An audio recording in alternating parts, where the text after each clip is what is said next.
A wedding involving one of the most important players on the Eagles roster took place over the weekend, my friend, and what should have been a celebration turned into one of the most shocking stories of the NFL offseason. Because the man who lines up alongside that player every single week, the man who is the godfather to his daughter, the man who shared a locker room, practice fields, and a Super Bowl championship with him, simply was not there. And now TMZ has confirmed what many had suspected for months inside the Eagles organization.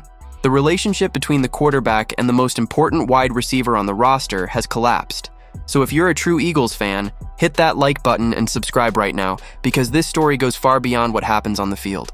I'm going to break down what TMZ revealed about the wedding, the history of the friendship between these two players that goes all the way back to high school, what journalist Dianna Russini had already reported about the deterioration of that relationship during last season, and what the anonymous sources in ESPN's recent reports say about the growing tension between the quarterback and the rest of the Eagles roster. But first, hit that like and subscribe to the channel, because what is happening behind the scenes in Philadelphia is more serious than it appears. There had been growing speculation for months that the relationship between the Eagles quarterback and the most physically dominant wide receiver on the roster had cooled in a significant way. Rumors, loaded glances exchanged on the field during games, visible moments of frustration. But until now, all of it was speculation. All of it was body language reading and anonymous reports. Now, a concrete and public event has transformed that speculation into confirmation. And that event was A.J. Brown's wedding. According to TMZ, Jalen Hurts did not attend his teammate's wedding over the weekend.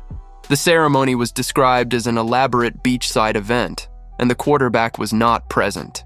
What makes the situation even more revealing is the detail that TMZ highlighted directly. It is not clear whether Hurts was even invited.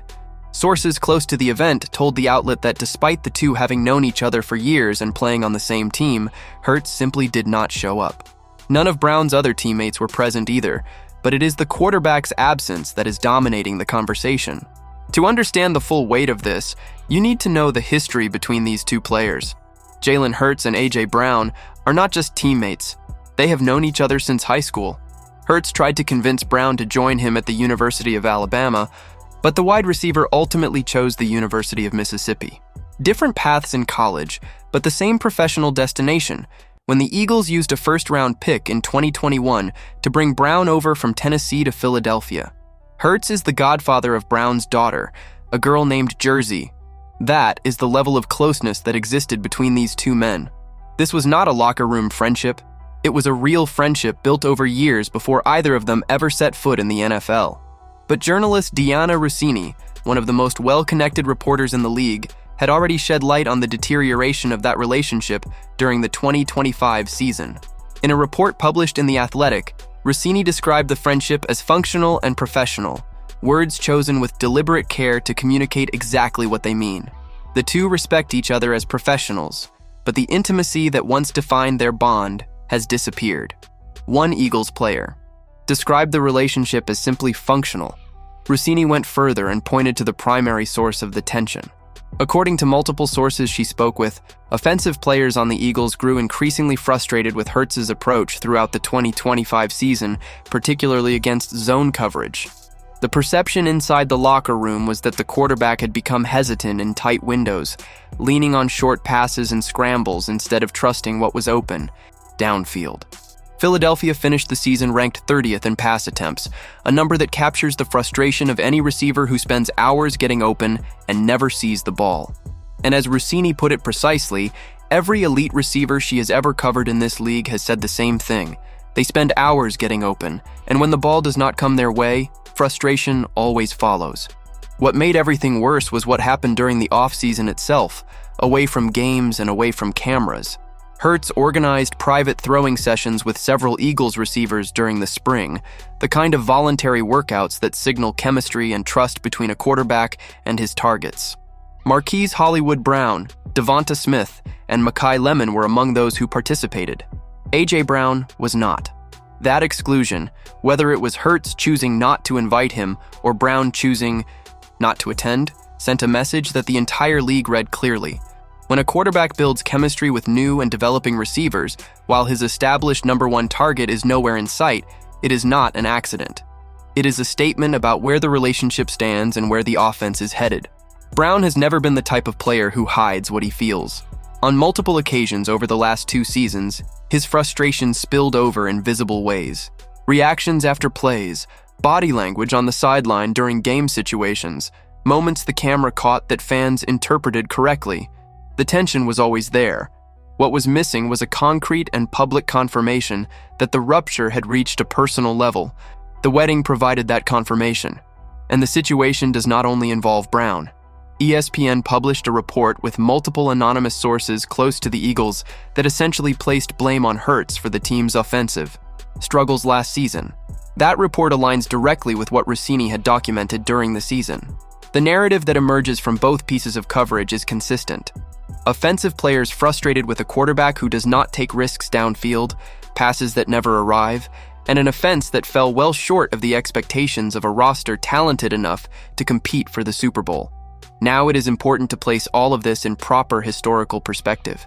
Hurts arrived in the NFL as a young quarterback who overcame serious doubts, who was benched at Alabama, who rebuilt himself at Oklahoma, and who had to earn Philadelphia's trust one game at a time.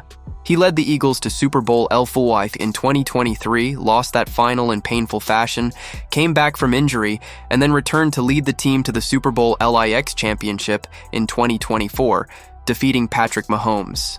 Those are concrete achievements that no amount of behind-the-scenes reporting can erase. But professional football is ruthless about the present. What happened yesterday feeds the legacy, but what is happening today defines the immediate future. And what is happening today is that the Eagles quarterback enters his 5th year as a starter, surrounded by questions about his willingness to trust the deep ball, with the most important receiver on the roster essentially off the team following a documented personal and professional rupture, and with anonymous sources inside the locker room placing part of the responsibility for the offensive failures directly on his shoulders. What makes the situation even more complex is the ongoing A.J. Brown trade discussion. Negotiations with the New England Patriots continue, with the expectation that a deal will happen after June 1st. If the trade is finalized, part of the tension inside the roster resolves itself automatically. But Hurts' absence from Brown's wedding adds an emotional layer that goes far beyond salary cap negotiations. Regardless of where Brown ultimately ends up playing, the fact that the relationship between the quarterback and his top receiver reached the point where one did not attend the other's wedding, or was not invited, is the kind of information that defines an off-season narrative for months. For the Eagles as an organization, the challenge is now twofold. First, completing the separation process from Brown in the most organized way possible, securing the best available return in the trade. Second, rebuilding trust inside the locker room around a quarterback who arrives at the 2026 training camp, carrying public questions about his leadership and his willingness to play aggressively. Nick Sirianni and the Eagles coaching staff have serious work to do before the first snap of the preseason. Jalen Hurts remains the quarterback of this franchise. He has a long-term contract, has the organization's full support, and has a track record that includes a Super Bowl won as a starter. But the 2026 offseason is exposing cracks that go well beyond the football field, and the absence from A.J. Brown's wedding is the most powerful symbol of those cracks yet. With the relationship between Hurts and Brown confirmed as broken at a personal level, documented tension with other offensive players on the roster, exclusion from off-season throwing sessions, adding a second concrete data point to the timeline, and the trade to the Patriots drawing closer, what is your assessment? Can Jalen Hurts rebuild his leadership inside the locker room and deliver a 2026 season that silences the critics, or will these behind-the-scenes problems follow the Eagles throughout the entire season? Leave your opinion in the comments. Don't forget to hit that like and subscribe to the channel. I'll be back later with the latest Eagles news.